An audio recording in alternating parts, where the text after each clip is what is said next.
Charmers! If you're new to the channel, I'm Shruti. And I'm Nila. And we're the Charmers. In today's video, we are going to be singing Kanagadara Sostram. So let's begin.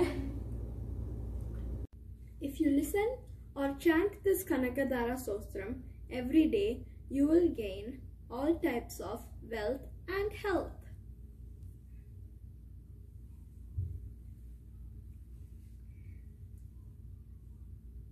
Kanagadara Sostram. Angam harehe pulakabhushanamashrayantihi Bringanganeva mukulabaranam tamalam Angikruta kila vibhutirabhangalila Mangalyadasu mama mangala devatayaham मुक्तामुगुर्विदतति वदने मुरारेः प्रेमत्रभा प्रणिहितानि गतागतानि मालात्रिचोर्मधुकलीव महोत्पलेशा सा मे श्रियं दिशतु सागरसम्भवायाः आमीलिताक्षमदकं यमुदा मुकुन्दम् आनन्दकन्तमणिमेषुमनङ्गतन्त्रम् आखेकरष्टितकनीनिकभस्मनेत्रम् भूत्यै भवेन्मम भुजङ्गसयाङ्गनायाम् भात्वन्तरे मधुषितश्रितकौस्तुभेयाः आरावलीवनरनीलमयी विपाति कामः प्रदा भगवतु विगडाक्षमाला कल्याणमावहतु मे कमलालयायाः कालाम्बुधारिललितो रसिकैटभारेः दारादरे स्मृतियादडिदङ्गनेव मातुस्तमस्त जगतां महनीयमूर्तिः वक्त्राणि मे दिशतु भार्गवनन्दनायाः प्रातं पदं प्रथमतं खलु यत्र भावात् माङ्गल्यभाजि मधुमादिनि मन्मथेन मय्यापतेत् ततिकमङ्गरमीक्षणात्रम् मन्तालसं च मकरालय कन्यकायाः विश्वामरेन्द्रपदविप्रणदानदक्षम् आनन्दहेतुरधिकं मुरवित्तिशोऽपि ईशन्निशीघ्रतुरैक्षणमीक्षणात्रम्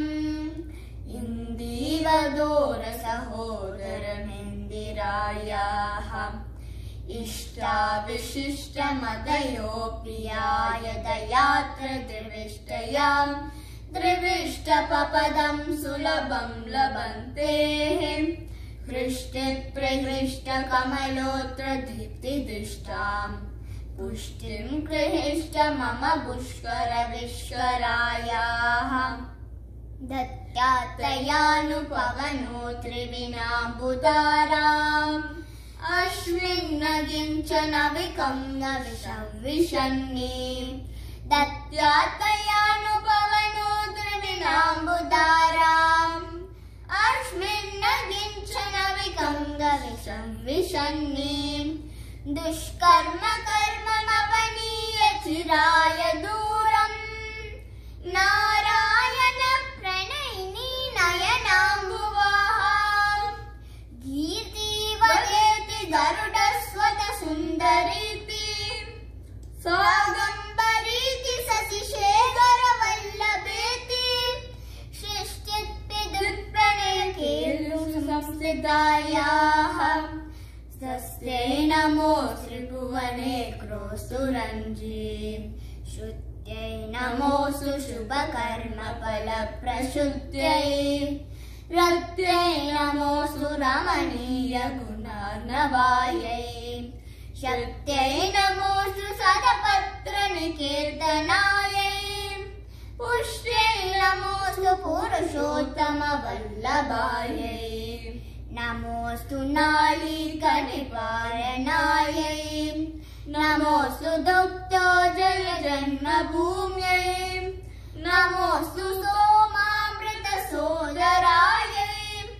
नमोऽस्तु नारायणवल्लभायै नमोऽस्तु हेमाम्बुजपीठिकायै नमोऽस्तु भूमण्डलनायिकायै नमोऽस्तु देव्यै भृगुअर्चितायै नमोऽस्तु साङ्ग्यामृतवल्लभायै नमोऽस्तु देव्यै भृगुनन्दनायै नमोऽस्तु विष्णुरूरसिद्धितायै नमोऽस्तु लक्ष्मी कमलालयायै नमोऽस्तु दामोदरवल्लभायै नमोऽस्तु कान्त्यै कमलीक्षणायै नमोऽस्तु भूत्यै भुवनप्रसुद्ध्यै नमोऽस्तु देव्यै भृगुअर्चितायै नमोऽस्तु नन्दात्मजवल्लभायै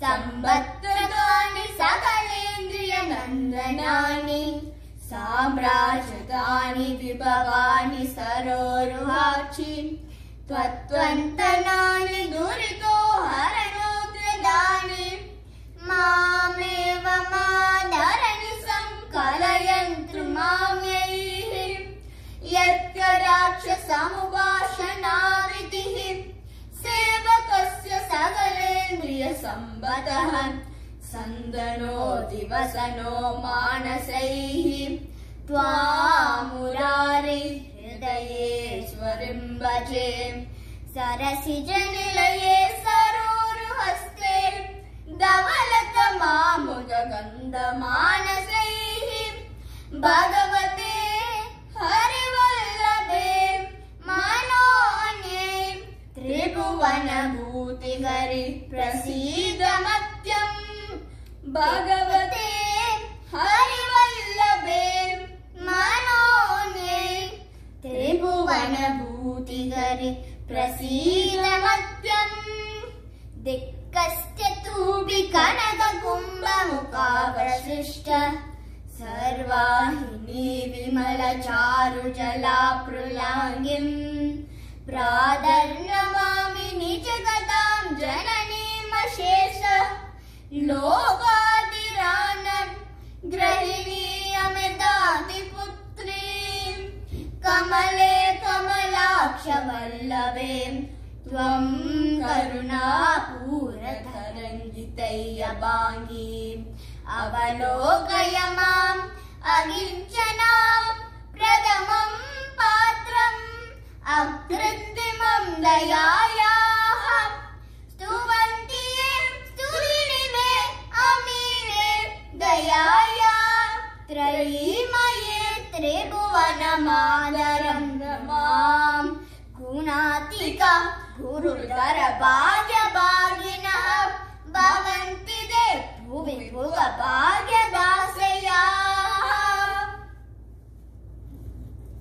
Hope you guys enjoyed the Sostram.